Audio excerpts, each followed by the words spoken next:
Masechet Yoma Daf Lamed Het, on va commencer par Lamed Zayin Amoud Bet au bas de la page. Ve'afi Asta Tavla Shel Zahav. La Mishnah nous a raconté que Ilani Amalka avait offert au Bet Amikdash deux choses. Premièrement, un lustre en or qui faisait réfléchir et refléter les rayons solaires lors du Netzahama pour savoir c'était quand l'heure du Kriyat Shema. Deuxième élément qu'elle a offert, c'est un tableau en or dans lequel était inscrit la paracha de la Sota. À quoi cela servait?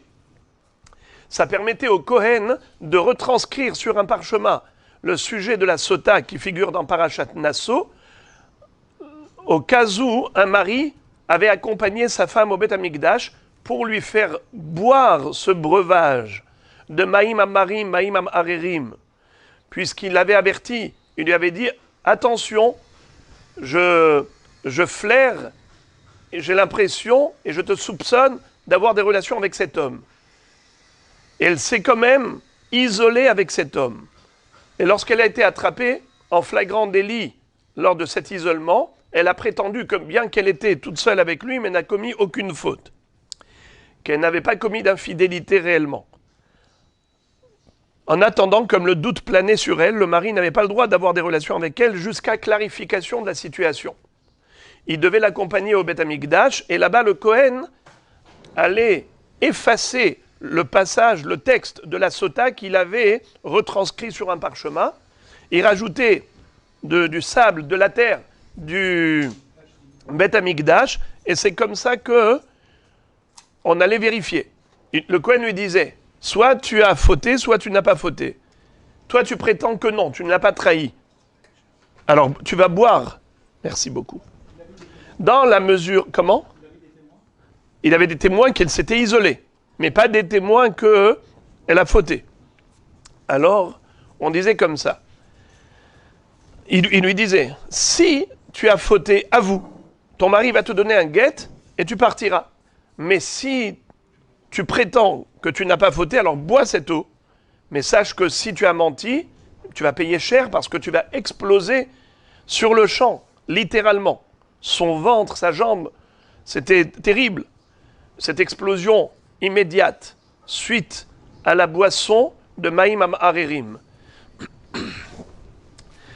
Le Kohen, pour pouvoir retranscrire sur un parchemin la paracha de Sota, il lui fallait un support. Il recopiait la paracha de Sota à partir de quel support? Eh bien, c'était ça, Tavla Shel Zahav. Ce que la reine Hélène a offert au Beth Amikdash, c'était une plaque en or où se trouvait inscrite la paracha de la Sota. La Gemara, maintenant, va faire une déduction. Shmat mina kotvin megillah latinok leitlamed ba.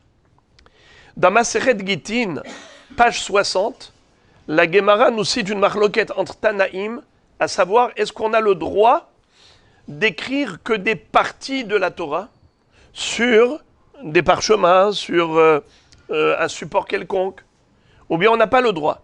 Il faut que le Sefer Torah soit entier, ou d'après certains, au moins le Chumash entier. Mais d'écrire juste un passage, c'est assourd. Nous avons des règles. Par exemple, on n'a pas le droit d'enseigner oralement la Torah écrite. On n'avait pas le droit d'écrire la Torah orale. On n'avait pas le droit d'écrire des parties du Sefer Torah. Il fallait écrire le Sefer Torah entier. Même pour enseigner aux Tinokot, même pour enseigner aux enfants, il fallait le faire à partir de livres entiers. Alors, d'après cette chita, en effet, on a une question. Comment est-ce que on a retranscrit sur un tableau en or la paracha de la Sota, mais on n'a pas le droit d'écrire, d'après ce Tana, une partie de la Torah? C'est ou tout ou rien. Alors, comment elle a fait Ilani Amalka? Est-ce que, regardez comment la Gemara fait la déduction. Shma mina kotvin megillah latinok leitlamed ba. A priori, cette Mishnah, elle pense comme celui qui dit dans Masechet Gitin qu'on a le droit d'écrire un passage de Torah sur un parchemin afin d'enseigner à un élève, à un enfant, la Torah. Et quelle est la preuve que c'est permis? La preuve, c'est que Ilani Amalka, elle a fait inscrire Parashat Sota sur un tableau en or. Alors, est-ce qu'il faut dire obligatoirement que cette Mishnah, elle soutient la thèse d'autorisation? Ça veut dire que cette Mishnah autorise, contrairement à celui qui interdit? La Gemara dit non, ce n'est pas une preuve. Fort possible que notre Mishnah, elle pense, comme le Tana qui interdit, d'écrire un passage sélectionné de la Torah. Et on n'a pas le droit, même pour enseigner à un enfant, d'écrire juste un passage. Alors comment ça se fait que Ilani Amalka s'est permise de faire écrire Parashat Sota sur un tableau en or? Réponse, Amarish Lakish Mishum Rabbi Anaï be Aleph Bet. En fait, elle a écrit des initiales, c'est-à-dire Aleph Bet, des acrostiches. Elle n'a pas écrit carrément le texte lui-même de la Sota. Ça veut dire que tu vas lire, tu vas rien comprendre. Pourquoi? Parce que tu n'as que des initiales. Aleph Bet, ça veut dire que des lettres. Et ces lettres-là, chaque lettre, c'était le début d'un mot de la paracha de la Sota. Donc le Kohen Sofer, quand il allait retranscrire la paracha de la Sota sur un parchemin, il allait se baser sur quel support? Eh bien, il voyait le tableau de Ilani Amalka, il voyait Aleph, Bet, Gimel par exemple, il voyait le Tzadik, il voyait le P, il voyait le Tet.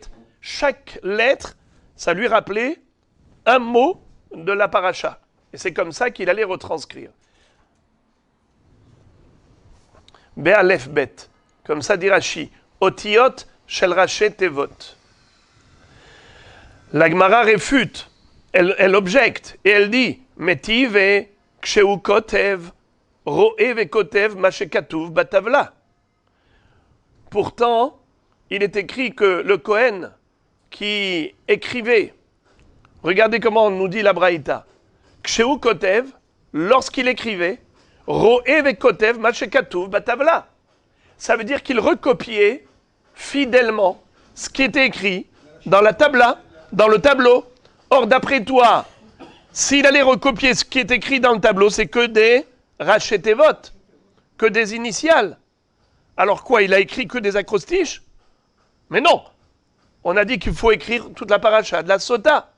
Donc si tu me dis qu'il recopiait ce qui est écrit dans le tableau, ça veut dire que dans le tableau, il n'y avait pas que Aleph Bet, il n'y avait pas que des lettres, des initiales, il y avait vraiment le texte. Alors la question revient à la case départ. Est-ce que cette Mishnah autorise d'écrire un passage sélectionné de la Torah?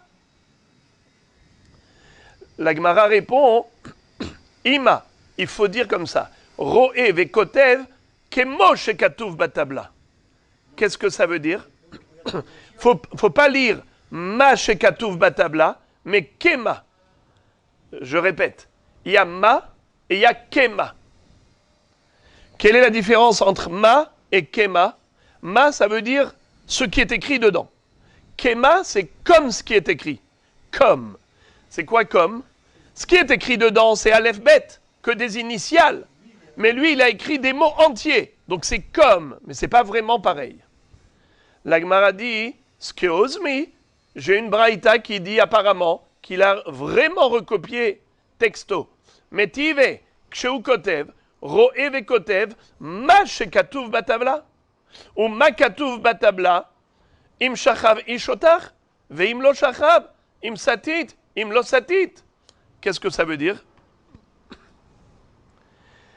La braïta que maintenant la Gemara a citée, elle est claire.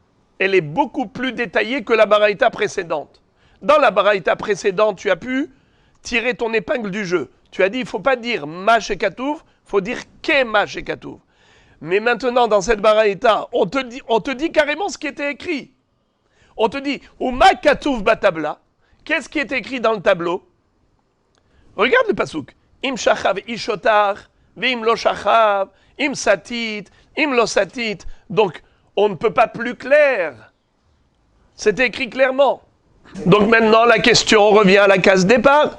C'est-à-dire que, en effet, on a écrit sur un tableau la paracha de Sota, telle qu'elle, comme c'est écrit dans la Torah. Mais on a dit qu'il y a un Tana qui interdit de sélectionner des passages et de les retranscrire séparément. La Gemara répond, je suis dans le dernier mot de la page. Hatam beserugin, avec des sursauts. Qu'est-ce que ça veut dire, avec des sursauts? C'est-à-dire qu'on écrivait comme ça. On écrivait le début d'une phrase. On écrivait par exemple Im shachav ishotach. Et après ça, on écrivait Aleph Bet. Que des rachetevot, que des lettres. Après, on écrivait un autre pasouk. On écrivait le début du pasouk Im lo shachav ishotach. Et après des lettres. Ça veut dire que, en effet, il y avait quelques mots, mais juste ces mots. Pas tout le passage. Comme ça dit Rashi. Regardez le premier mot de la page. Besirugin, imlo shachav, ve'acharav rachetevot, ad sof hamikra. Ve'at kisatit, ve'acharav rachetevot, ad sof hamikra. Iten Hashem otach, ve'acharav rachetevot, ad sof hamikra. Uba'u amaim, ve'acharav rachetevot. C'est-à-dire que Rashi nous explique comment c'était écrit sur le tableau. Le début du pasouk, c'était des mots qui se lisent, qui sont lisibles, mais après, toute la phrase qui suivait jusqu'à la fin du pasouk, c'était que des rachetevot, que des lettres, de manière à ce que quoi? Qu'on n'ait pas un vrai passage intégral. On n'avait pas écrit sur un parchemin ou bien sur le tableau, on n'a pas écrit sur le tableau la paracha de Sota. Donc en effet, écrire la paracha de Sota telle qu'elle, de manière authentique et intégralement, c'est assour, d'après ce Tana. Alors qu'est-ce que Ilani Amalka a fait inscrire sur le tableau? Juste des simanim. C'est quoi ces simanim? Le début du pasouk avec des rachetevot, des acrostiches par la suite. Nicanor, Na'asunissim les daltotav. Quand on a échangé toutes les portes du Beth Amikdash, on a mis ensuite des portes, à la place des portes de cuivre, on a mis des portes de bois recouvertes d'or. Des portes de bois recouvertes, plaquées or. Sauf les portes de Nicanor. Pourquoi? Car c'était des portes qui avaient bénéficié d'un grand miracle. Tanu Rabanan, la Baraïta nous raconte le miracle. Manissim na'asu les daltotav. Quels sont les miracles qui sont survenus au profit des portes de Nicanor? Amrou, ils ont raconté. Kshehalach Nicanor le'avid latot me Alexandria shel Mitzrayim. Lorsque Nicanor est parti acheter des portes en Alexandrie, en Égypte, Bahazarato, à son retour, Ahmad alav nachshol shebayam letov'o. Voilà que il y a eu une tempête qui a soufflé dans la mer et le bateau a failli faire naufrage. Alors évidemment, le capitaine du bateau va dire « Allégez le poids du bateau en jetant tout ce qu'il y a de plus lourd. » Tout de suite, les yeux de tous les voyageurs se sont rivés sur les portes gigantesques de Nicanor. Alors ils en ont pris une, ils l'ont jetée dans l'eau. « Natlu achat mehem ve'itiluha layam. Ve'adayin lo nahaya mizapo. » Mais la tempête menaçait encore le bateau. Bikshu le'atil et haverta. Alors ils ont voulu jeter à l'eau la deuxième porte. Amad hu kracha. Alors il s'est agrippé, il s'est accroché à la porte et il leur a dit Amar lahem, hatilu ni'ima. Jetez-moi à l'eau avec. Ils ne savaient pas quoi faire. Eux, ils veulent sauver des vies et maintenant ils vont tuer quelqu'un en le jetant à la mer. Miyad nahaya mizapo. Vu sa mesirut nefesh.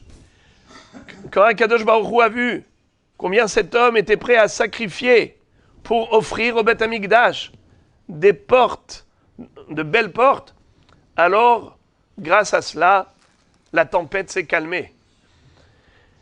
Vehaya mitztaher al haverta. Et il avait beaucoup de chagrin pour la première porte qui a été jetée à l'eau. Kevan Sheigia Lenemala Shel Akko. En arrivant au port de Akko, Aïta Mebatzbetzetz Veyotza Mitahad Dofnea Sefina. Première version de la Gemara, c'est que la porte, elle s'était accrochée en dessous du bateau, et maintenant, quand ils sont descendus, tout le monde voit une porte qui flotte à la surface. Et c'est comme ça qu'ils l'ont récupérée. Deuxième version, Veyesh Omrim, Biria Shebayam Bela'ata Vekiata la Yabasha. C'est une baleine qu'il avait avalée et qu'il a vomi, qu'il a rendue sur le rivage. Ve'aleha Amar Shelomo, Korot Batenu Arazim, Rahitenu Berotim. Shlomo HaMelech a dit, notre Beth Amikdash, il est construit avec des poutres de cèdre, Rahitenu Berotim. Qu'est-ce que c'est que... C'est quoi Rahitenu? Rehitim, c'est des meubles, n'est-ce pas, Rehitim? Mais Rachid dit que Rahitenu, la shondelet, Sheuratz venoel veratz upoteach. En araméen, comment on dit courir? Rahat. Rahat, c'est courir. La porte, elle court. Tu ouvres, elle court. Tu fermes, elle court. La porte, c'est celle qui court tout le temps. Tu ouvres, tu fermes. C'est pour ça que ça s'appelle Rahitenu. Nos portes, Rahitenu, Berotim. C'est quoi Berotim? Alors Berotim, Altikre Berotim, et la Beritiam. Qu'est-ce que ça veut dire Beritiam? Rachid dit, et la Beritiam, ki ilu kartu berit zo imzo. Veyesh omrim Beriat Yam. Rachid donne deux beaux pirouchim magnifiques pour expliquer comment, à partir de ce passouk de Shir HaShirim, Rahitenu Berotim, on a une allusion à ce phénomène des ports de Nicanor. Et dit, d'après la première version, comment on a récupéré la deuxième porte? Eh bien, parce que elle s'était bloquée sous le bateau, elle est remontée à la surface. Et dit ça, c'est Bérit, c'est une alliance. Il y a une porte qui a dit à l'autre, je t'abandonnerai jamais, on ne se quittera jamais. Comme si les deux portes avaient établi un pacte d'alliance entre elles pour ne pas se séparer. Là où tu iras, j'irai. Je te suivrai jusqu'au port de Akko. Et c'est comme ça que Berotim, c'est la contraction de deux mots. Berit Yam. Les deux portes ont fait une alliance dans la mer. Et c'est comme ça qu'elle remontait à la surface. Deuxième version, c'était quoi? Une baleine qui l'a avalée et qui l'a rendue sur le rivage. Alors comment ça s'appelle une créature de la mer? Biria. Biria, c'est quoi Biria? Une créature. Berotim, c'est la contraction de deux mots. Biriat Yam. Une créature de l'eau. Cette baleine, c'est une créature qui vit dans la mer et qui a rendu la porte. Rahitenu, nos portes, Berotim, c'est Biriat Yam. Une créature de la mer qui l'a rendue. Je suis dans la première des grandes lignes. Les fichach, c'est la raison pour laquelle Kol ha-she'arim she'ayu b'mikdash nishtanu liot shel zahav chutz misha'are Nikanor mipnei shena'asu bo nissim. C'est la raison pour laquelle, lorsqu'un jour on a décidé de remplacer les portes du Beth Amikdash par des portes plaquées or, on a retiré toutes les portes de cuivre, mais on a laissé celles de Nicanor pour rappeler le miracle dont elles ont été l'objet. Veyesh omri mipnei shenehushtan mutzehevet haïta. Deuxième explication que l'on donne, pourquoi est-ce qu'on n'a pas remplacé les portes de Nicanor? Pas par rapport au miracle, mais tout simplement parce que la couleur du cuivre en question, c'était du cuivre provenant d'Alexandrie qui avait la couleur de l'or. Et de ce fait, c'était inutile de faire cet échange. Autre version, Rabbi Eliezer ben Yaakov Omer, Nehoshet klonita haïta, ve'haïta me'ira keshel zahav. C'était du cuivre qui avait été travaillé et beaucoup raffiné au point où il brillait comme de l'or. C'était du cuivre qui brillait comme de l'or. C'est la raison pour laquelle ils n'ont pas trouvé nécessaire de remplacer ces portes par des portes d'or. Le laiton. Mishnah. Ve'elu lignai. Après que la Mishnah précédente nous ait cité le nom de tous les tzadikim qui avaient fait de belles choses au profit du Beth Amikdash, maintenant, cette Mishnah va nous faire la liste des personnages qui ont été considérés comme négatifs parce qu'ils travaillaient au sein du Beth Amikdash, mais ils ont fait preuve d'égoïsme, ils ont fait preuve d'intéressement parfait, c'est-à-dire qu'ils ne travaillaient que pour leur intérêt et pas pour le Kvod Shamaim.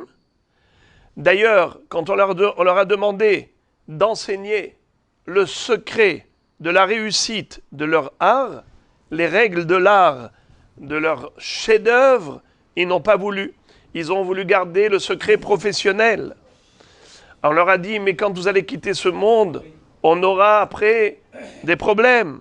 Alors il vaut mieux assurer la pérennité de cet art au profit du Beth Amikdash. Ils ont dit non. Eh bien, on les a considérés comme des Rechaim. Et c'est pour cela que la Mishnah précédente, qui a listé les tzadikim, on va dire de Zecher Tzadik Livracha, et des derniers qui étaient égoïstes, on va dire de Veshem Rechaim Irkav. Ve'elu lignai.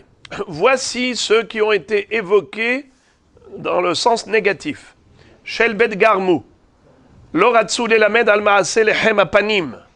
La famille de Garmu n'a pas voulu enseigner le secret de la réussite du Lechem Apanim. Le Lechem Apanim, c'était un pain qui avait une forme très particulière, qui avait un socle et qui avait deux parois, et il fallait que ça tienne, il fallait que ce soit bien cuit, et de manière à ce que ça ne se casse pas, que ça ne s'effrite pas, que ça ne pourrisse pas. Il y avait tout un art dans la fabrication du Lechem Apanim. Ils n'ont pas voulu enseigner le secret de leur réussite. Chez le Bet Avtinas, la famille de Avtinas était les fabricants de la Ketoret. C'était eux qui savaient mélanger avec un dosage précis les 11 samamanim de la Ketoret, et ils savaient surtout quelle était la plante qui s'appelle Ma'ale Hashan.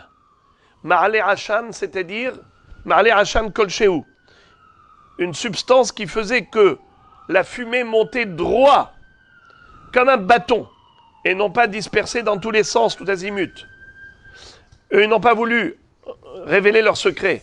Shelbet Avtinas, Loratsu Lelamed, Al Maaseh Ketoret. Troisième personne, après Bet Garmu, Bet Avtinas, maintenant on va parler d'un Lévi, qui était un grand ténor. Hugras ben Lévi. Aya Yodea Perek Bashir, Veloratsa Lelamed. Il savait comment émettre des sons, des voix extraordinaires pour terminer, par exemple, à la fin du chant, Do, Ré, Mi, Fa, Sol, La, Si, le La, il savait émettre des sons, mais avec une technique hors norme, sur le plan des vocalises. Il n'a pas voulu révéler son secret. Quatrième, Ben Kamtsar, Loratsa Lelamed Al Maaseh Ketav. Ben Kamtsar était capable de prendre 4 plumes, les tremper dans l'encre et d'écrire 4 lettres du nom divin, du tétragramme, en même temps, avec ses 4 doigts, c'est-à-dire qu'il a écrit Yud, Ke, Vav, Ke, les 4, en tenant les 4 plumes entre ses doigts, sans avoir à écrire progressivement. Il écrivait en même temps les 4 lettres différentes, avec 4 plumes, Yud, Ke, Vav, Ke. Et quel est l'intérêt? Pourquoi c'est intéressant? Eh bien parce qu'on n'a pas le droit de parler au milieu de l'écriture du nom divin. On a écrit le Yud, on a écrit le He, tu n'as pas le droit de parler. Mais maintenant, si tu écris progressivement, eh bien, il y a fort risque que tu parles au milieu, que tu fasses une interruption. Alors que si tu écris les 4 lettres en même temps, Yudke Vavke, il n'y a pas de risque de parler au milieu puisque, voilà, tu as écrit en une fois. Il n'a pas voulu révéler son secret. Alors répétons les 4 noms. Le premier c'était Bet Garmou, deuxième Bet Aftinas, troisième Hagros Ben Levi et quatrième Ben Kamtsar. Al Arishonim ne'emar zecher tzadik livracha ve'al elu ne'emar ve'shem reshaim irkav. Par rapport aux tzadikim qu'on a vu dans la Mishnah précédente, qui ont offert au Beth Amikdash des choses positives, et donc ils étaient généreux, ceux-là, ce sont des tzadikim. Ils sont de mémoire bénis. Zecher tzadik livracha. Tandis que les autres, Shem Reshaim Irkav, le nom des Reshaim va pourrir. Ça veut dire que on ne va plus évoquer en disant il a fait ça, il a fait ça. On ne parlera pas du bien d'eux. A priori, vous posez une bonne question, à savoir quel rapport y a-t-il entre les premiers et les derniers. Les premiers, ils ont fait un don, ils ont offert, c'est un acte ponctuel, de générosité, d'accord. Mais au dernier, qu'est-ce que tu leur demandes? Tu exiges d'eux de révéler leur secret professionnel, mais c'est toute leur parnassa. Alors, on ne peut pas les comparer. La réponse, c'est vrai que le sacrifice des derniers aurait été beaucoup plus grand que celui des premiers. Mais malgré tout, il y a ici une démarche de la part de l'homme, de donner ce qu'il a ou ce qu'il est. Dans le sens où chacun donne ce qu'il peut. Il y en a un qui n'a pas de talent particulier. Il n'est pas super doué. Mais il a de l'argent. Il donne ce qu'il peut. Il a un savoir-faire, par exemple, fabriquer les robinets, mettre des robinets dans le kior, la poulie, et ainsi de suite. Ce que je sais faire, ce que je peux faire, je le donne, je le fais. Tandis que l'autre, il n'a pas d'argent, mais il a un savoir-faire. Ton savoir, tu peux en faire aussi un acte de générosité vis-à-vis du Beth Amikdash. C'est-à-dire que ce patrimoine intellectuel, c'est ce que tu détiens, c'est ce que tu as. Le Beth Amikdash en a besoin. Tu ne le donnes pas au Beth Amikdash, ça veut dire que tu ne fais pas les choses des Shem Shamaim. Ce n'est pas pour un Kadosh Baruch Hu que tu agis. La preuve, d'ailleurs, tu dois réaliser que si Akadosh Baruch Hu t'a donné un talent, il t'a doué, il t'a doté de cette faculté, c'est pas pour toi, c'est pour lui. Comme on le verra après. Kol Pa'al Hashem les Maraneu. Kol Ma Shebara Akadosh Baruch Hu, c'est Irvodo Berao. On verra après. Gemara. La Gemara commence par nous citer une baraïta qui va développer le sujet du Lechem Apanim. Tanu Rabanan Bet Garmu Ayu Bekiim Bemaase Lechem Apanim. La famille de Garmou était compétente en matière de fabrication du Lechem Apanim, le pain de proposition. Veloratsu l'elamed, mais ils ne voulaient pas enseigner leur secret professionnel. Shalhu hachamim veviu manin mi Alexandria shel Mitzraim. Alors les hachamim, pour leur mettre la pression, ont été chercher des artisans d'Alexandrie qui savaient fabriquer le lechem apanim. Ve'ayu yod'im le'efot kemotan, ve'lo ayu yod'im lirdot kemotan. Ils savaient pétrir et cuire le pain comme les Bet Garmou, mais ils ne savaient pas retirer le pain du four comme Bet Garmou, parce que c'était extrêmement délicat vu la forme du pain. Comment tu vas retirer le pain sans le casser? Alors qu'est-ce qu'ils ont fait? Ils ont commencé, c'est-à-dire que les Bet Garmou, ils cuisaient le pain à l'intérieur du four. Les autres, pour ne pas le casser, ils le cuisaient à l'extérieur du four. Ça veut dire que ils mettaient le feu en dessous et la pâte au-dessus. Halalu masikin mi bahutz ve'ofin mi bahutz, halalu masikin mi bifnim ve'ofin mi bifnim. Les artisans d'Alexandrie, ils mettaient le feu à l'intérieur du four, le four en argile, mais ils mettaient la pâte à l'extérieur, sur le four. Les autres, les bêtes garmou, ils étaient tellement forts, c'est qu'ils étaient capables de mettre le feu à l'intérieur du four, et même le pain, avec cette forme compliquée, ils le cuisaient à l'intérieur du four. C'est la raison pour laquelle halalou pitan mit'apeshet, ve halalou en pitan mit'apeshet. Le pain de bêtes garmou jamais ne pourrissait, alors que le pain des gens d'Alexandrie, il pourrissait. Pourquoi ? Parce que la cuisson n'était pas à l'intérieur du four. La cuisson était à l'extérieur. Alors la pâte, elle était mal cuite. C'est pour ça que ça pourrissait. Bien que, normalement, on avait un S où le pain restait pendant toute la semaine sur la table, sur le shulchan, il ne pourrissait pas.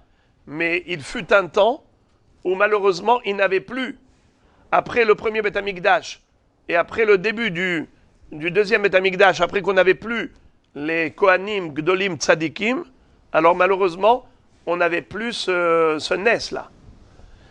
Alors,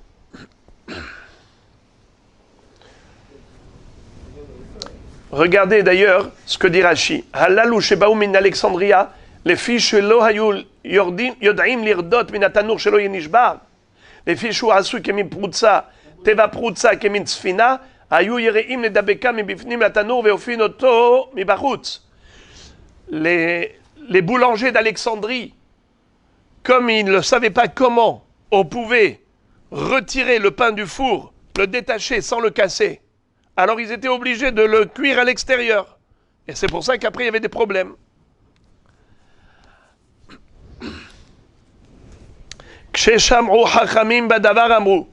Lorsque les Chachamim ont entendu ce résultat, la grande différence entre la cuisson de Beth Garmou et la cuisson des boulangers d'Alexandrie, alors ils se sont dit, Kol ma shebara kadosh baruch hu lichvodo berao, sheneemar kol hanikra bishmi velichvodi berativ, vechazru vechziru Beth Garmou limkoman. Qu'est-ce que ça veut dire?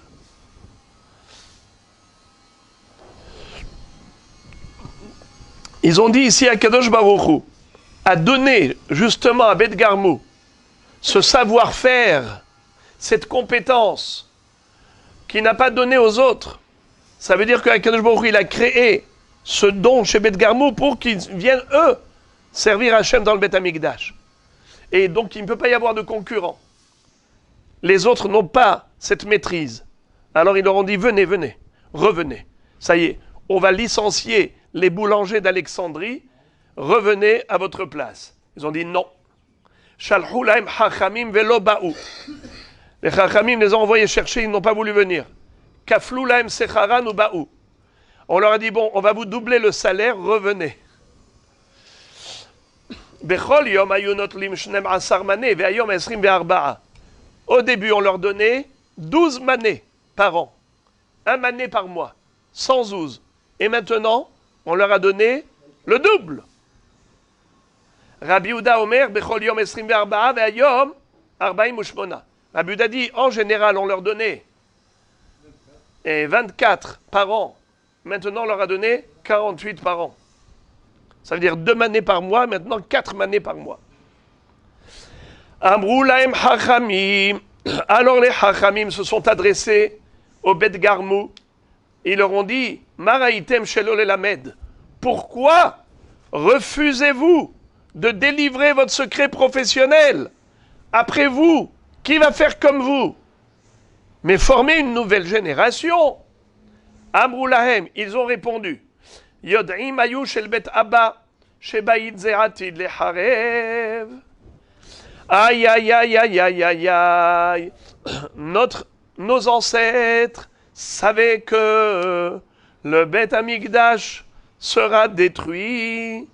Alors ils n'ont pas voulu qu'on se serve de ce don, de ce secret professionnel pour la Avodah Zara. Shema ilmod Adam shenomehu gan veyelech veyavod avodat kochavim bekar. Qu'est-ce que ça veut dire? On ne voulait pas que un jour des gens qui ne sont pas corrects, convenables, se servent de ce secret professionnel pour aller fabriquer du pain pour la Avodah Zara. Alors, on a gardé ça pour nous. Voilà pourquoi on ne veut pas enseigner, c'est pas par égoïsme, c'est justement par volonté de préserver le Kvod Shamaim. Alors pourquoi est-ce que finalement on les a quand même critiqués? C'est qu'on a senti que c'était juste un prétexte. On a compris qu'ils ont trouvé comment tirer leur épingle du jeu. C'est sympa de dire ça. Bien, très bien. Mais par contre, ils avaient quelque chose de positif et on les a félicités. C'est pas parce qu'on a critiqué le négatif qu'il ne faut pas féliciter le positif. Regardez maintenant pourquoi on va les féliciter. Ve'al davar ze mazkirin motam nishvah me'olam lo nimtzet pat nekiya beyad benehem shelo yomru mima'aseh lechem apanim nizonim. Jamais on a trouvé chez eux du bon pain. Les enfants, ils mangeaient des sandwichs chez eux, du pain très, très ordinaire. Pourquoi? Pour pas que les gens ne disent « Ah, les bêtes garmou, vous savez qu'est-ce qu'ils mangent? Du lechem apanim. » Pour pas que les gens ne le critiquent et ne les soupçonnent, alors ils ont dit « Rien à voir. Regardez la qualité du lechem apanim et regardez la qualité ordinaire de nos sandwichs. » Chez eux à la maison, ils ne faisaient pas les choses avec professionnalisme. Donc on les a félicités. Les kayem machene emar, vitem nikiyim, me Hashem ou Israël. Ils ont voulu appliquer le passouk qui dit soyez propres aux yeux d'Hachem et aux yeux d'Israël. Ça veut dire n'attirez pas le soupçon sur vous. Ça ne suffit pas d'être bon envers Hachem. Il faut également que les gens ne pensent pas que tu es un rachat. Ça veut dire ne fais pas des choses qui montrent que tu négliges la Torah. Parce que si les gens vont croire que tu fais des averot, c'est un chilul Hashem. Donc tu dois être propre aux yeux d'Hachem et aux yeux d'Israël. Shel bet avtinas lo ratzu lelamed al maaseh haketoret. Bet avtinas n'ont pas voulu enseigner la Ketoret. Tanu Rabanan. Bet avtinas ayu beki'in b'maaseh haketoret velo ratzu lelamed. Shalchu hachamim ve'eviu manim Alexandria shel Mitzrayim. Exactement la même histoire. Puisque Bet avtinas n'ont pas voulu délivrer le secret professionnel de la réussite de la Ketoret. Alors, on a voulu leur mettre la pression, on les a virés, on les a licenciés et remplacés par des artisans d'Alexandrie. Ve'ayu yod'im lefatem kemotam, ve'lo ayu yod'im le'alot ashan kemotan. Ils savaient fabriquer, c'est-à-dire mettre un dosage des plantes de la Ketoret qui correspondait au bon dosage comme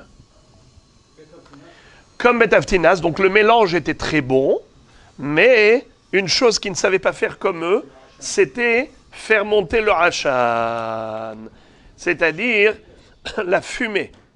Shel velo ayu yod'im le'alot ashan kemotam.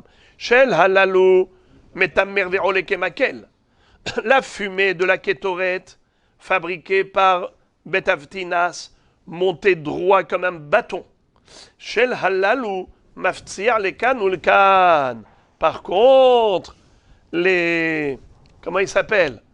Les Alexandriens, eux, n'arrivaient pas à faire monter une fumée droite, ça allait dans tous les sens.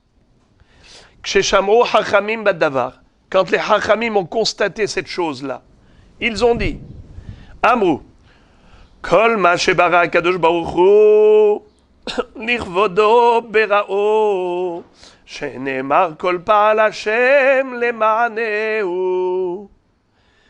Tout ce qu'Hachem a créé dans ce monde, c'est en son honneur et pour sa gloire. comme il est dit, Kol Pa'al Hashem le Ma'anehu, tout Dieu l'a fait pour lui. Alors, si Hachem a doté la famille de Haftinas d'un tel talent, c'est en l'honneur du Beth Amikdash. On n'a de choix que de les ramener et de les restaurer à leur place. Vehazru Bet Haftinas, Vehziru Bet Haftinas Koman. Ils nous ont appelés, ils leur ont dit, venez, revenez. Shalhu lahem hachamim velo ba'u. Ils ont refusé de revenir. Kaflu lahem secharan ou ba'u. On leur a doublé le salaire, ils sont revenus.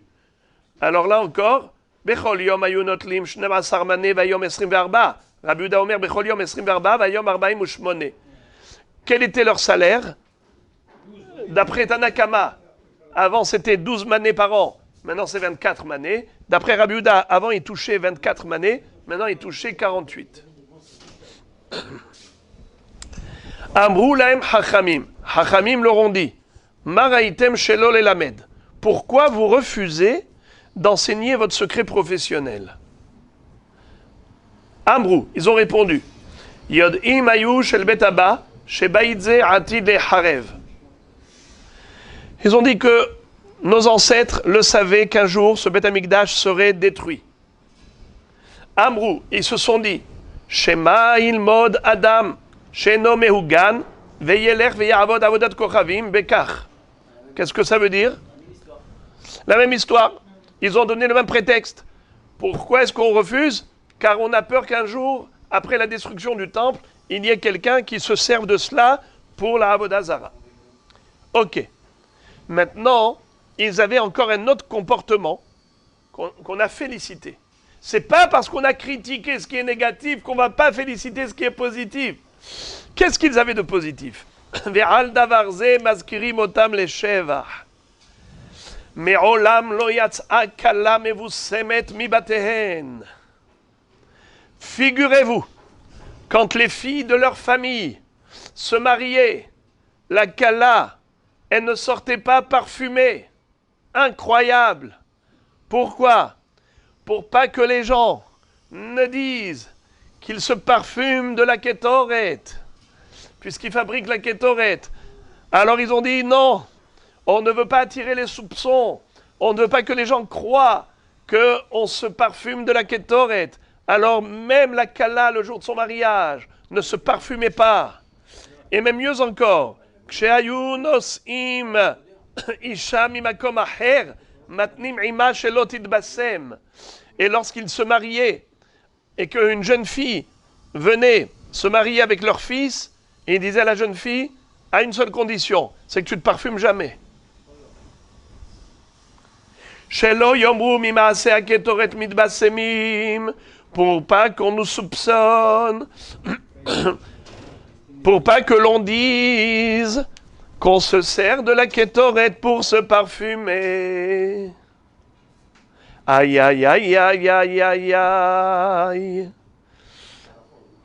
Parce que n'importe quel parfum pourrait faire croire que c'est à partir de la kétoret. C'est pour cela qu'ils ont dit, ouais, mais les gens qui veulent dire du mal, il suffit qu'il y ait, comme on dit, il n'y a pas de fumée sans feu. Il suffit qu'il y ait de la fumée pour qu'ils disent qu'il y avait du feu. Les kayem machenemar, vitem nekim et Hachem ou mi Israël.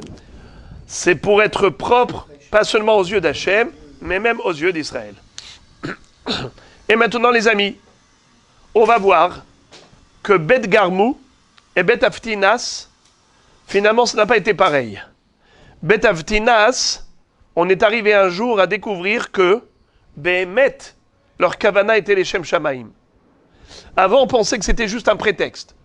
Comme pour Bet Garmou, on a dit c'est un prétexte. Vous ne voulez pas enseigner le secret de la fabrication du pain. Bet Haftinas ne voulait pas enseigner le secret de la fabrication de la kétoret. Les deux, ils ont donné une raison commune. On a peur que Bet Amikdash, une fois qu'il sera détruit, que quelqu'un se serve de cela pour la Avodah Zara. Ah ouais, c'est trop facile de trouver des prétextes.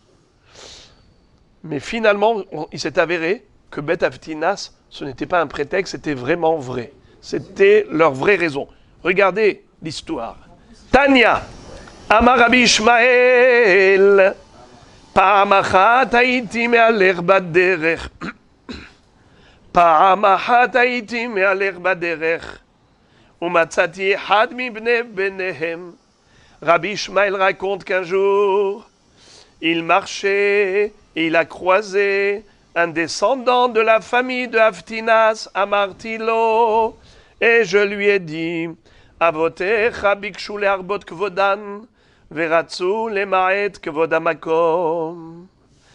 Tes ancêtres ont cherché que leur gloire, mais pas la gloire d'Akadosh Baruch Hu.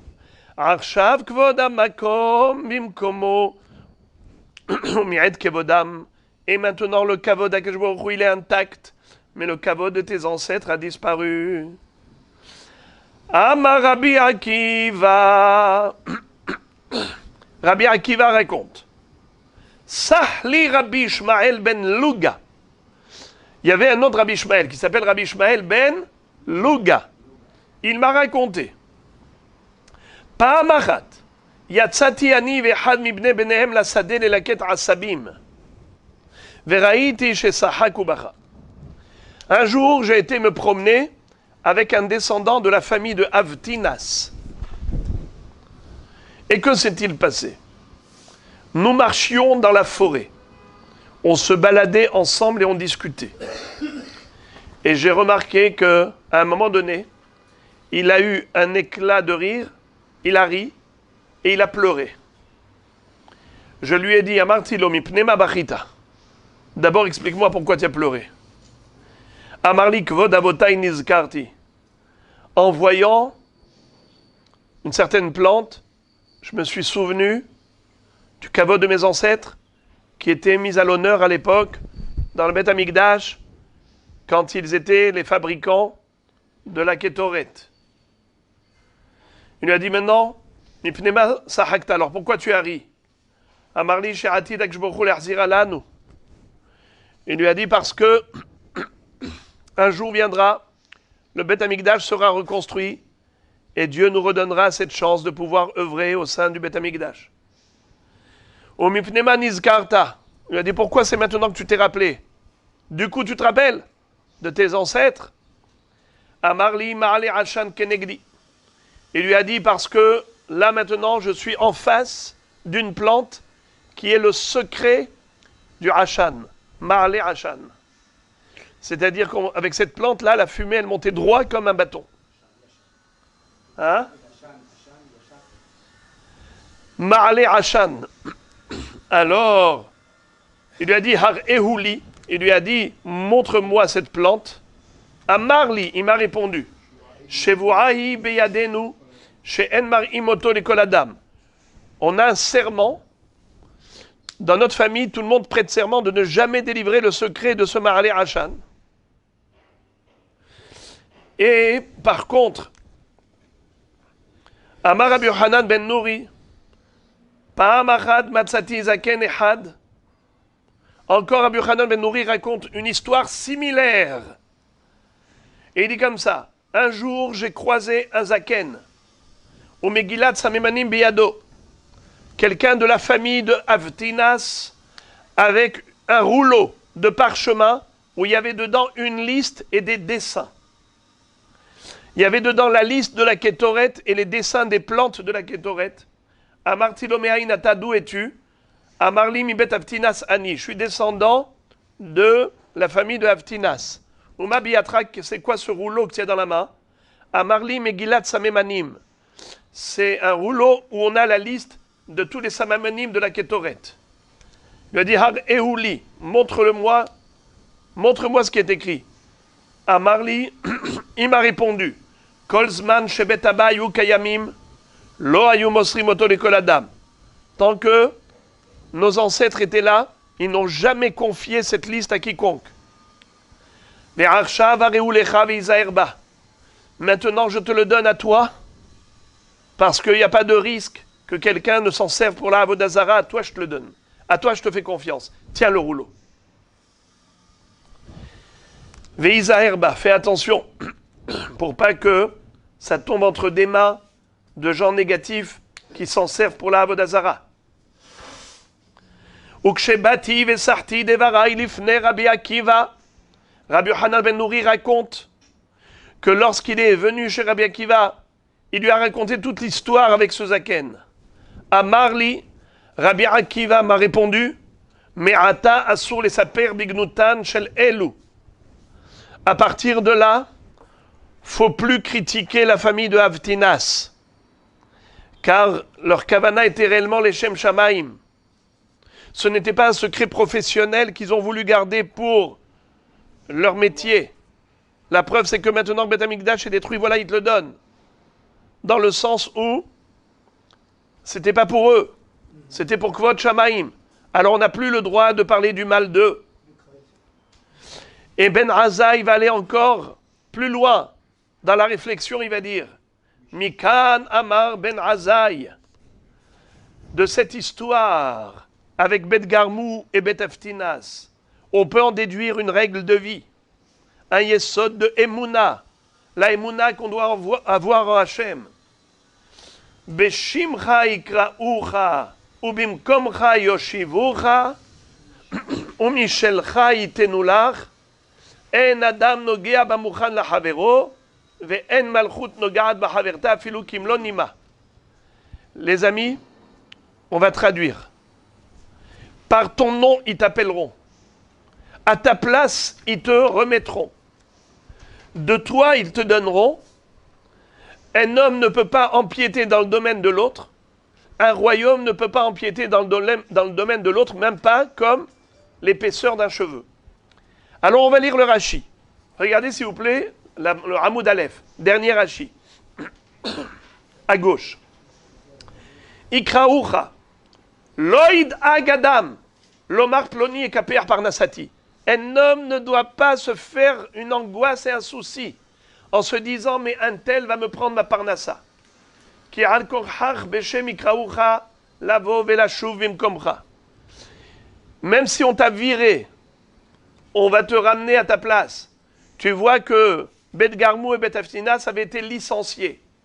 Ils avaient été remplacés par des artisans d'Alexandrie. Et pourtant, on les a rappelés, et pas seulement qu'on les a rappelés, mais en plus, on leur a doublé la parnassa.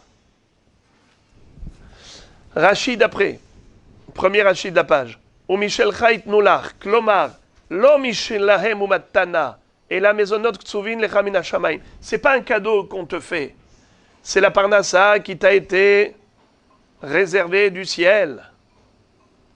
Ven malchut nogaat bachaverta. Regardez Rashi. Mishegi azman amalchut lipol vetamod acheret lo yeacher zeman kim lo nima. Ela mishezmana lipol balayla nofelet balayla.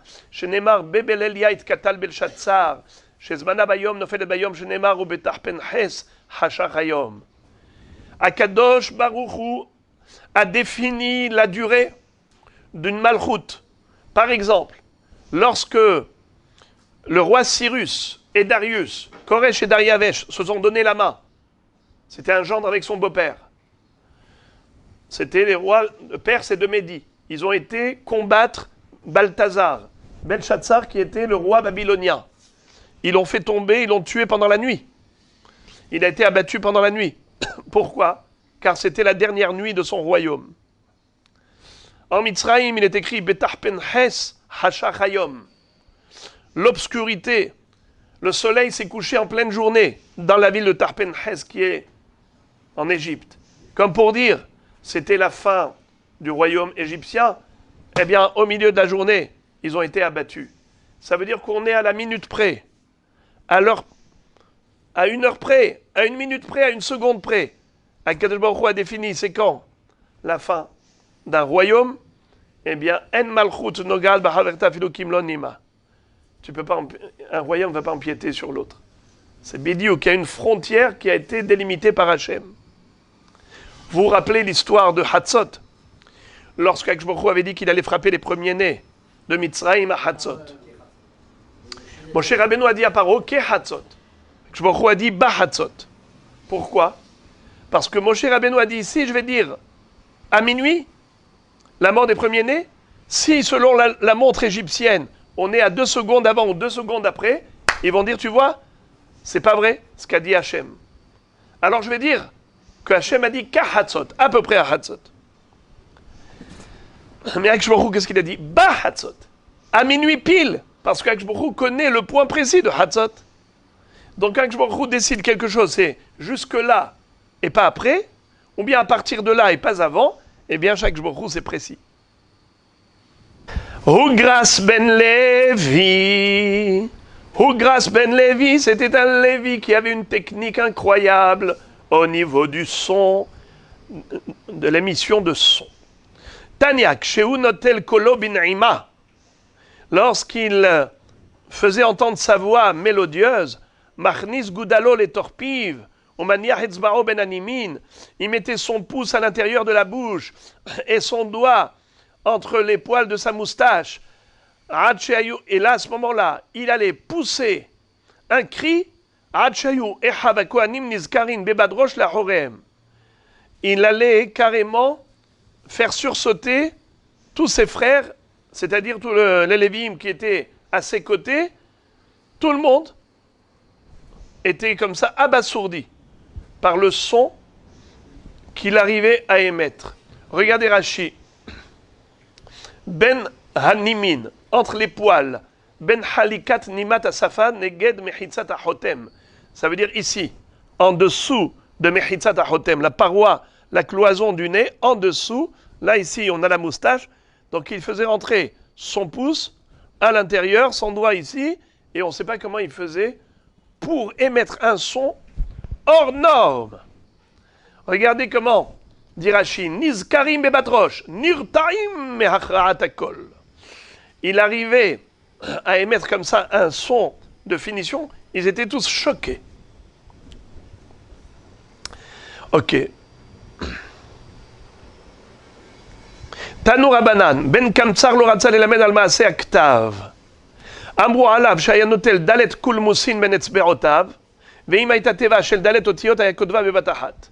Ben Kamtsar était capable de prendre 4 plumes et concomitamment écrire les 4 lettres du nom divin en même temps.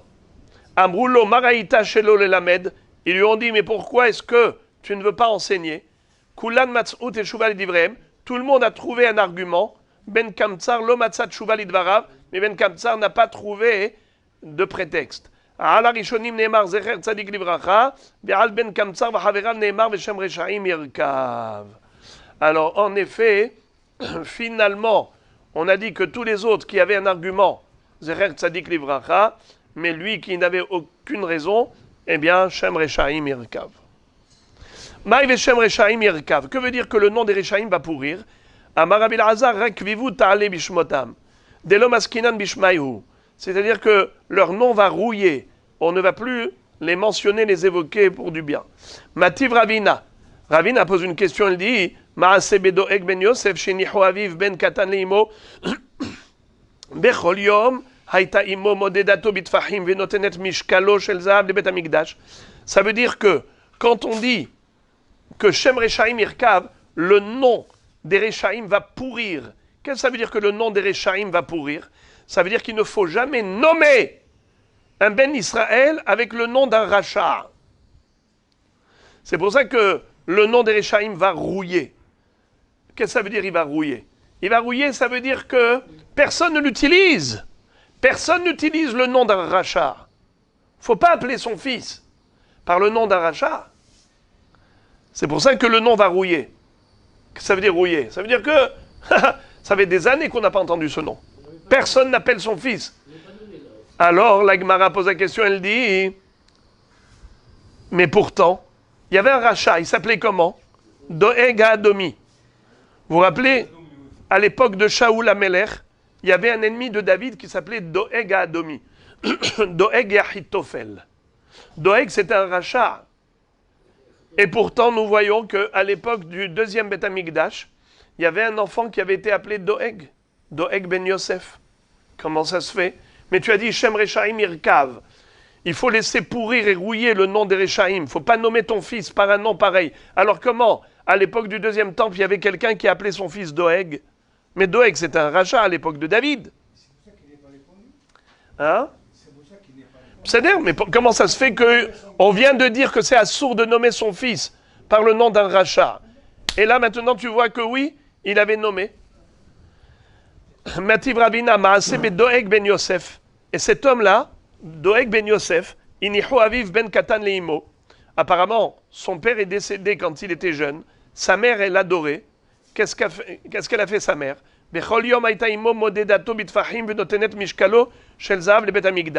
Ça veut dire, chaque jour, elle le pesait et elle voyait combien de grammes aujourd'hui il a augmenté. 200 grammes il a pris. Allez, 200 grammes d'or au Beth Amikdash. Elle était super riche. Malheureusement, à l'époque du Chorban Beth Amikdash, les gens se sont retrouvés assaillis par la famine. Car vous le savez qu'il n'y avait plus de quoi manger à Yerushalayim pendant le siège.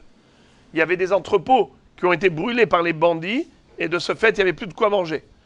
Elle était tellement affamée que Hachem Yatzilenu, que Dieu nous en préserve, elle a carrément mangé son fils. Elle a tué son fils et elle a mangé.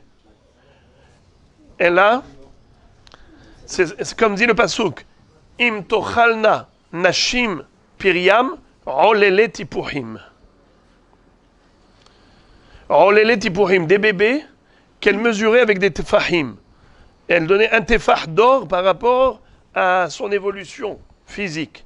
Ce qui veut dire qu'elles avaient un amour fou pour lui, et pourtant, pendant la période du Khorban, la famine était tellement forte qu'elle perdait la tête. Ve'alea konen Irmia, im tochalna nashim piriam olele tipuhim.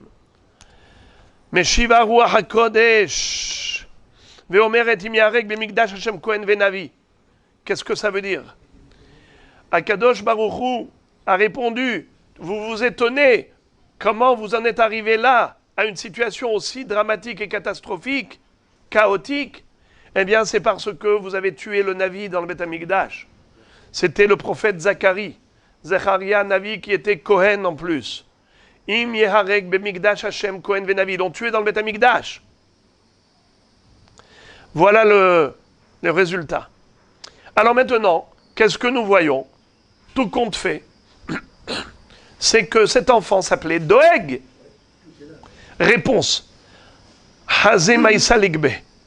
Qu'est-ce que tu es en train de poser une question? Tu dis comment ça se fait qu'on l'a appelé Doeg? Tu vois qu'on l'a appelé Doeg? Il dit, tu vois qu'ils l'ont appelé Doeg, tu vois le résultat? Qu'est-ce qu'il a, le pauvre enfant, qu'est-ce qu'il a mérité comme sort? Eh bien justement, c'est parce qu'il avait le nom d'un rachat. Faut pas donner aux enfants des noms de Réchaïm. Malheureusement, vous voyez ici parfois des gens qui appellent leur fils Nimrod. Nimrod. Encore un vêtement, d'accord, mais pas... Et même le vêtement. Qu'est-ce que ça veut dire appeler Nimrod? Aïe, aïe, aïe, aïe, aïe, moraï vera boïsaï. Amar Rabbi Elazar, Tzadik me'atzmo, verasha me'havero. Tzadik me'atzmo dirtiv, zecher tzadik livracha. Verasha me'havero dirtiv, veshem reshaim yirkav. Rabbi Elazar nous enseigne que lorsqu'on a dit que le souvenir d'un tzadik est béni, tandis que le nom des reshaim va pourrir, si vous remarquez qu'il y a une différence dans la conjugaison de la phrase. Pour un tzaddik, on a parlé au singulier. Pour les Reshaïm, on a parlé au pluriel. Ce qui veut dire que le tzaddik, à lui tout seul, puisqu'un tzaddik, c'est quelqu'un qui fait, j'allais dire, une démarche en solitaire. Ça veut dire que pour être tzaddik, il faut parfois avoir le courage de se démarquer de la société négative. Il faut être capable d'afficher des idées authentiques, des idées qui sont les siennes, même si elles sont contraires à la société négative. Donc le tzaddik, il est seul. Tzaddik me'atzmo. Les reshaïm me'havero. C'est comme ça que j'explique un petit peu à ma façon. Reshaïm, en général, la personne qui est rachat, c'est pas qu'elle a une idéologie, mais elle s'appuie sur la société. Mais tout le monde fait le mal comme moi. Si tout le monde fait le mal comme moi, donc c'est une idéologie, c'est devenu une idéologie. Comment on va essayer de justifier l'injustifiable en prônant une idéologie collective. Ça veut dire que, puisque c'est collectif, donc c'est une idéologie. Mais chez le tzaddik, non. C'est pas parce que tout le monde fait que c'est bien. C'est parce qu'il a pensé que c'est bien qu'il faut faire le bien. Il fait le bien parce qu'il est bien. Tzaddik me'atzmo. Racha me'havero. Le racha, il s'appuie sur le haver. Le tzaddik, il est convaincu de la justesse de sa démarche. Mais le pshat pachout, c'est que le tzaddik, quand on le mentionne, les tova, on le mentionne seul. Les rechaim, quand on le racha, quand on le mentionne les ra'a, on le mentionne avec les autres. Shem rechaim irkav. Le tzaddik, zecher tzaddik livracha. Ok. Maintenant, la Gemara nous cite un débat. Amar le Ravina le Aoum et Rabanan de Abba Mesader Agadeta Kameh. Ravina, il avait un hacham qui étudiait avec lui et qui allait lui citer toutes les Agadot. Il lui a dit, dis-moi, toi qui connais les Agadot, Mina Milta de Amour Rabanan Zerek Tzadik Livracha. Il lui a dit, est-ce que tu connais la référence, la source, pourquoi Hachamim ont dit que Zecher Tzadik Livracha? La mémoire d'un tzaddik, elle est pour la bénédiction. Où est-ce qu'on retrouve une référence à cela? Amarle des actifs Zecher Tzadik Livracha. C'est quoi cette question? Mais c'est un pasouk. Il lui a dit, t'as pas compris ma question. Mais de oraita minalan. C'est vrai que c'est un pasouk du Navi, mais moi je voudrais savoir, est-ce que dans la Torah, on a une référence à ce que le Navi nous enseigne? Il lui a dit oui. Dirtiv Hashem Amar, Amechase Anim Avraham et Asher Ani Ose, Uktiv Avraham Ayo Iye le Goy Gadol Ve'atzum. Qu'est-ce que ça veut dire? Au moment où Akadosh Baruch Hu voulut détruire la ville de Sodome et Gomorre, les villes de Sodome, Amora, Adma, Utzvoim et Bela, il va dire, je vais d'abord raconter mon plan, je vais d'abord délivrer ce secret à Abraham. Je vais lui cacher une chose pareille. Amechase Anim et Avraham et Asher Ani Ose. Oui, je vais lui livrer le secret. Que je m'apprête à détruire Sodome. C'est comme ça que Abraham va prier en faveur de ces villes. Mais dès qu'on a parlé d'Abraham, tout de suite on va faire ses éloges. Avec Baruch Hu dit, Amchase Anim et Avraham et Asher Ani Ose. ואברהם היו יהיה לגוי גדול. כי ידעתיו למען אשר יצווה את בניו ואת ביתו אחריו ושמרו דרך השם לעשות צדקה ומשפט. Je vous dis, j'aime Abraham. Tu parles d'Abraham par rapport à Sodome et Amora, du coup tu mets sur un piédestal Abraham Avinu. Zecher tzadik livracha. On parle du tzadik, on dit du bien de lui, on fait ses éloges. Voilà la référence dans la Torah avant même d'arriver au Navi. Ouais. Maintenant, il lui a dit, alors, Mena Milta de Amour Abanan Shem Rechaim Irkav. Je voudrais aussi une référence par rapport au Shem Rechaim Irkav. Le nom des Rechaim va pourrir. Amarle, des actifs, Shem Rechaim Irkav. Il lui a dit, c'est un pasouk. Il a dit, oui, mais Mide Oraita Minalan. Où est-ce qu'on retrouve dans la Torah une référence à cette règle? Il lui a répondu, Dirti Vaye Ehal Ad Sedom. Il est arrivé jusqu'à Sodome. On te dit, il est arrivé jusqu'à Sodome. Et du coup, qu'est-ce qu'on dit? Ah, les gens de Sodome étaient des Rechaim. Étaient des Rechaim et Hattaim. Nachon? Ça veut dire quoi? Dès que tu as parlé de Sodome, immédiatement, tu parles du mal d'eux, tu les critiques. Car Shem Rechaim, Irkav. On parle des Rechaim, il faut les critiquer.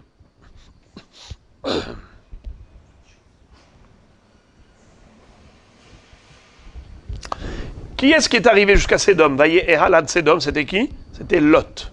Lot a été s'installer dans la ville de Sodome. Ok. Amar Rabbi Elazar. Maintenant, puisque nous avons cité Rabbi Elazar par rapport aux tzadikim et ainsi de suite, on va citer encore des enseignements de Rabbi Elazar par rapport aux tzadikim. Amar Rabbi Elazar, tzadik dar ben shne reshaim velo lamad mimaasehem. Rasha dar ben shne tzadikim velo lamad maasehem. Qu'est-ce que ça veut dire?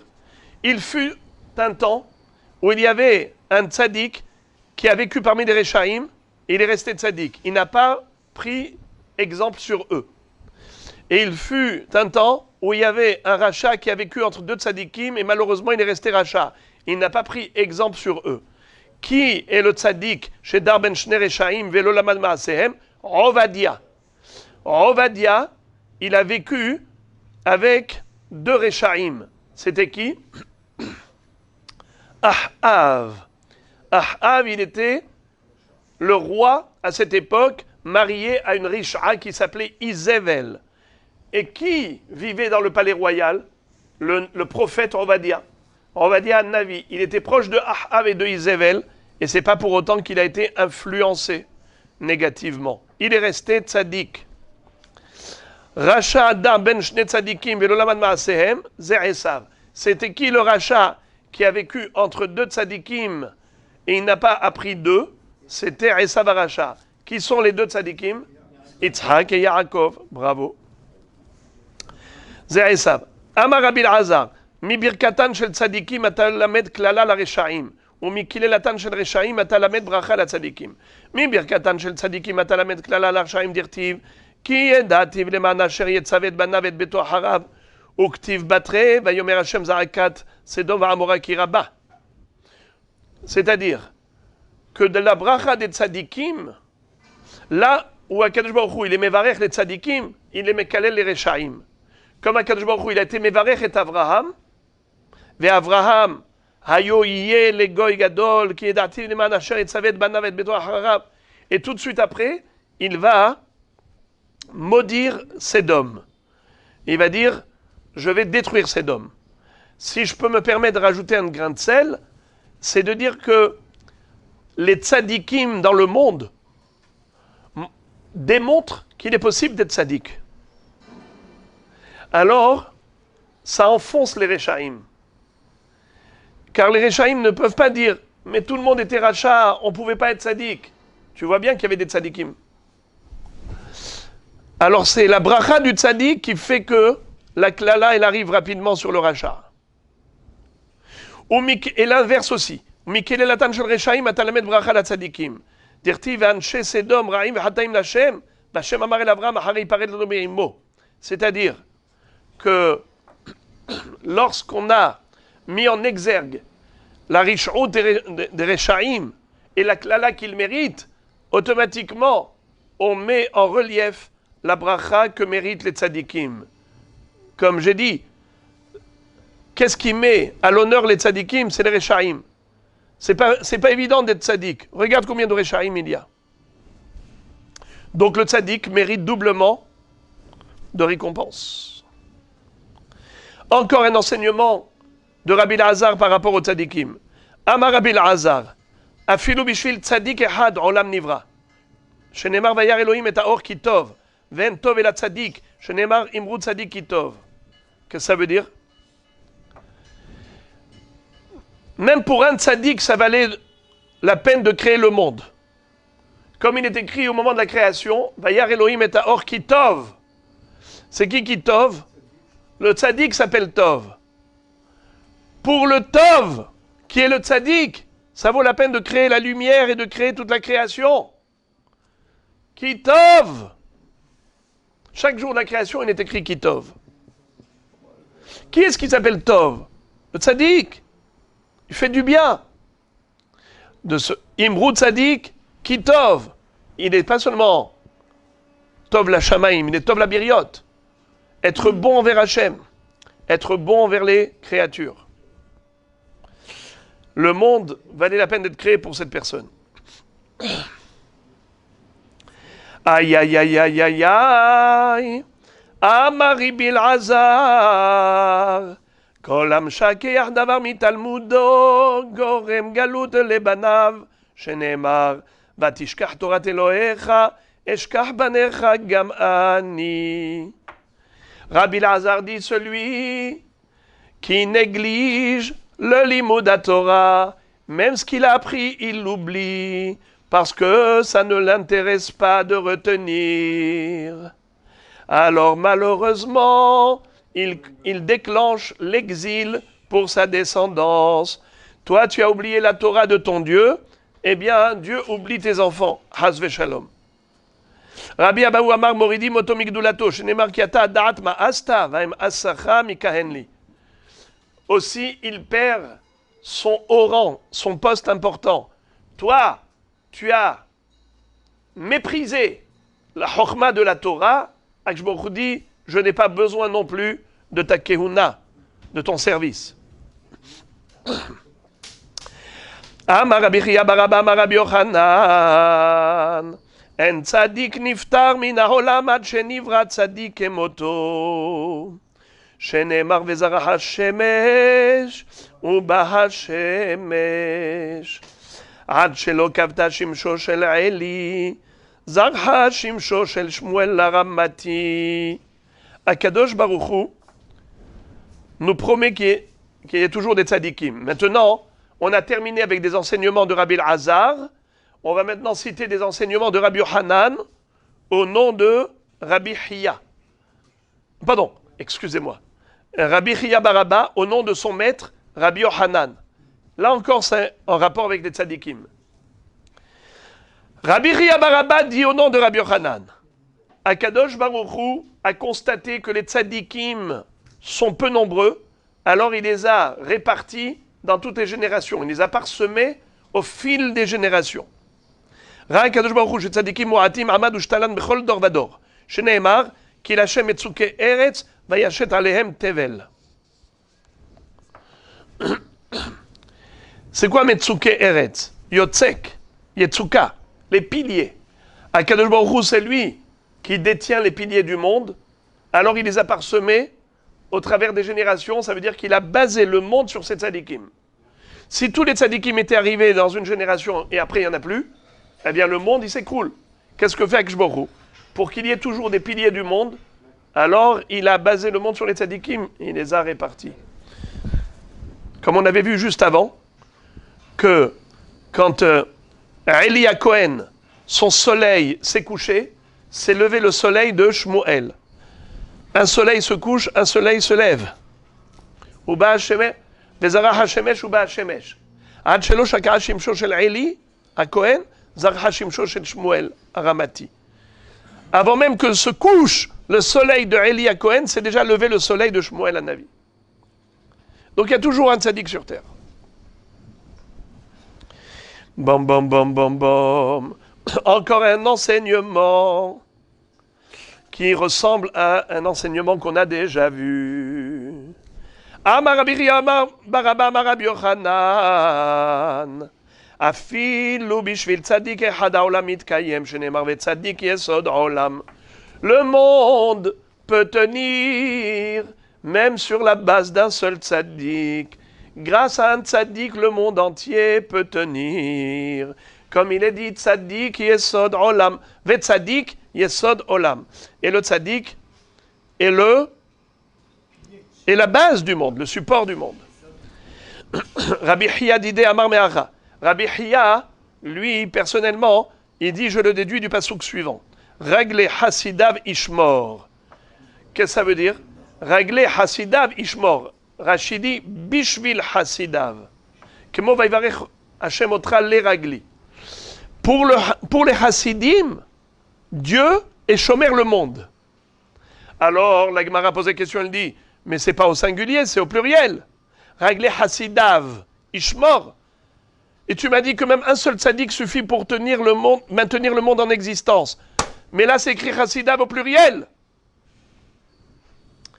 Hasidav, Tuva Mashma, Amar Rav Nachman bar Yitzhak, Hasidoktiv. Il lui a dit, c'est vrai qu'on lit Hasidav, mais si tu regardes le livre, il n'y a pas écrit Yud. Comme s'il était écrit Hasido. Son Hasid au singulier. Un seul Hasid suffit. Encore. Amar Rabbi Chia bar Abba Amar Rabbi Yochanan. Kevan shiyatz'u rov shnotav shel adam velo chata shuv enochote shenema raglé Hasidav ishmor. Avant, on avait dit que régler, ça voulait dire pour. Comme Vaïvarech Hashem Otra les ragli. Dieu m'a béni grâce à toi. Oui, grâce à lui, pour lui. Maintenant, régler, ça veut dire comme le pied. Le pied, c'est la fin du corps. La tête, c'est le début. Le pied, c'est la fin. Dans la vie, il y a la tête, il y a les pieds. Il y a le début, il y a la fin. Si un homme, il arrive à la fin de ses jours et il n'a pas fauté, ça veut dire la majorité de sa vie est passée sans fauter, alors après ça, il a une protection divine. Régler, Hassidav, Ishmor. Le Hassid qui a essayé d'être Hassid, eh bien après qu'il a dépassé la majorité de sa vie, je me l'aide à rester tzaddik. Dever Rabbi Shila Amri, Kevan Sheba Liyado Dvar Aver Apam Rishon Aoshnia Venochote, Shuv Venochote, Sheneemar Ragle Hasidav Ishmor. Également, lorsque quelqu'un a eu l'occasion de fauter une première fois, il a eu l'occasion de fauter une deuxième fois, et il n'a pas fauté, eh bien, Kadosh Baruch Hu l'aide. C'est-à-dire, régler Hasidav Ishmor. Hasidav, c'est quoi Hasidav? Chesed et Chesed. Tu as fait du Chesed une première fois, tu as fait du Chesed une deuxième fois. Pas seulement dans le sens de Chesed stricto sensu, à proprement dit. C'est aussi dans le sens où tu as été au-delà de tes limites. Vraiment, tu avais envie de faire la Avera. Tu as dit non, une fois, deux fois, trois fois. Eh bien, Kadosh Baruch Hu te dit, maintenant je t'aide. Et où est-ce que nous retrouvons la même idée? Amar Ish Lakish, Maïdirtiv imlaletzim ou yalitz, vela anavim itenchen, balitame potchinlo, balitaer mesayin oto. Si tu veux t'associer à des railleurs, à des moqueurs, à des réchaïm, on t'ouvre la porte, voilà, ils sont là. Si tu veux t'associer à des tzadikim, parce que tu veux te purifier, tu veux t'élever, eh bien, pas seulement qu'on t'ouvre la porte, on t'invite. On te donne du hen pour que tu sois agréé et admis. Quelqu'un qui veut aller avec les Rechaim, on lui ouvre la porte. Mais quelqu'un qui veut aller avec les Tzadikim, pas seulement qu'on lui ouvre la porte, on le pousse, on l'aide, on lui tend la main. Comme ça dit Rashi. Kevan sheba adam litame liod rasha, potrin lo peta hatum alikanes bo, maspikin biado, ve'en mon'im mimenu min hashamayim le'akvo. Comme il a dit, imla letzim ou yalit. Imla letzim ou balit haber, ou yalit, lo imna'u, velo ya'azeru. Mais on ne va pas l'aider à faire du mal. Imla anavim ou balit haber, iten lo hen, mish biado liten. S'il veut s'associer au tzadikim, je va lui donner le charme nécessaire pour être agréé dans une société positive. Aïe, aïe, aïe, aïe, aïe, Tana deve Rabbi Ishmael, Machale Adam Shaya Mocher Neft, Ve'afar Semon. La Gemara donne une illustration. Rabbi Ishmael, il dit, tu veux comprendre pourquoi Kadosh Baruch Hu, il t'aidera à faire le bien, mais il ne t'aidera pas à faire le mal, il te laissera le faire, mais il ne va pas t'aider. Pourquoi? Comment plutôt? Quelle est l'illustration? Imaginons un vendeur, un épicier. Il vendait du parfum, mais il vendait aussi du pétrole. Le parfum, ça a une bonne odeur. Le pétrole, ça a une mauvaise odeur. Alors, lorsqu'il y a deux clients, il y en a un qui vient et qui dit « Je vais acheter du parfum ». Il dit « Attends, je viens te servir ». Pourquoi? Quand je vais te servir, je vais toucher le parfum. Je vais sentir bon. Quand tu viens acheter le pétrole, je te dis « Sers-toi, sers-toi ». Tu veux prendre l'essence, sers-toi tout seul. Pourquoi? J'ai pas envie de me salir, j'ai pas envie de sentir mauvais. Alors, celui qui vient s'associer au tzadikim, on vient l'aider. Mais tandis que celui qui veut s'associer au Rechaim, on lui ouvre la porte, mais on lui dit débrouille-toi tout seul. Regardez la Gemara d'Afla Medtet. Balim dod neft, omerlo medod, atal et atzmecha. Tu veux mesurer du pétrole? Vas-y, tout seul. Balim dod afar semon, mais si il vient pour acheter une quantité de parfum, omerlo hamtenli, achem dod immecha. Attends, je vais mesurer avec toi. Kedeshenit basem ani veata. Comme ça, on va se parfumer, toi et moi. Tana de Rabbi Ishmael. On va terminer avec un enseignement de Rabbi Ishmael, puisque on vient de parler de Rabbi Ishmael. Avera metamtemet libo shel adam. Lorsqu'un homme fait une avera, alors la avera, elle nous bouche le cœur. C'est-à-dire que après, on n'arrive plus à assimiler de la Chokhmah. On n'arrive plus à assimiler la Torah. Comment? Moi, je dirais être régage dans les mitzvot. Oui, parce que ça aussi, c'est la Chokhmah de la Torah. Metamtemet libo shel adam. La Avera, elle nous bouche le cœur. Et comme vous dites, Otemet vetsotemet mikol Chokhmah. Vous dites, c'est pas seulement de la science de la Torah, mais c'est surtout par rapport aux mitzvot. Il n'y a plus d'engouement pour les mitzvot. Vous avez raison, parce que ça aussi, c'est la Chokhmah. Il y a un pasouk. Henir at Hashem i Chokhmah. La irat shamaim, c'est ça la Chokhmah. La seule Chokhmah dans le monde, c'est la crainte de Dieu. Ça, c'est la vraie Chokhmah. Le reste, c'est comment me débrouiller dans la vie. Ah, il faut que j'apprenne comment faire des techniques pour faire de l'argent, pour s'organiser, pour quoi. Tout ça, c'est que technique matérielle pour le corps. Mais la vraie Chokhmah qui est éternelle, c'est la irat shamaim. Quelqu'un qui fait des avérotes, eh bien, son cœur, les artères se bouchent, les artères spirituelles. Comme il est écrit dans le Passouk, ne vous rendez pas impurs par les avérotes, vous allez vous boucher le cœur avec. Altikre venitmetem et la venitamtem. Venitmetem s'écrit sans le aleph. Pourquoi sans le aleph? Mais pourtant, toum a, c'est avec aleph. C'est pour nous dire atum. C'est quoi atum? Fermé. Le cœur bouché. Tanu rabanan al titameu baem venitmetem bam adam etame atzmo me'at metam imoto harbe. Aïe, aïe, aïe, aïe, aïe, aïe, aïe. Lorsqu'un homme se rend impur, alors on le laisse devenir très impur. Quand un homme fait une avéra, alors on lui ouvre la porte. Allez maintenant, tu veux devenir tamé? Vas-y. Venitmetem. On lui dit, c'est ce qui va se passer. Milematam et tamimoto milemala. Il sera impur d'en bas, on le rend impur d'en haut. Baolamazé et tamimoto leolamaba. Il s'est rendu impur dans ce monde, il restera impur dans l'autre. Tanura banan. Maintenant, l'inverse, dans le positif. Vit kadishtem, vitem kedoshim. Adam et kadesh atzmo me'at, et kachimoto arbe. Milemata, mais kachimoto milemala. Baolamazé, mais kadeshinoto leolamaba. Dans le positif, un homme veut devenir kadosh. Eh bien, il est mekadesh atzmo, me'at, à la hauteur de ce qu'il est capable. Eh bien, de là-haut, on l'aide à devenir très kadosh.